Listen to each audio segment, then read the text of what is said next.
Tin tức mới nhất, Hoa hậu Thùy Tiên lên tiếng về án tòa 2 năm.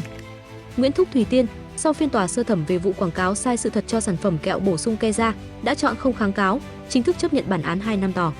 Theo kết luận của tòa, nhóm bị cáo gồm Thùy Tiên cùng các cá nhân khác đã quảng cáo rằng một viên kẹo tương đương một đĩa rau, dù thực tế hàm lượng chất xơ chưa đến 1% và không có bằng chứng khoa học về hiệu quả. Kết quả, hơn 129.000 hộp kẹo được bán đến 56.000 khách hàng, thu lợi bất chính hơn 12 đến 17 tỷ đồng. Bản án được xem là lời cảnh tỉnh cho các cá nhân nổi tiếng quảng cáo sản phẩm sức khỏe mà không kiểm chứng nghiêm túc, dễ vi phạm pháp luật và làm mất niềm tin của người tiêu dùng.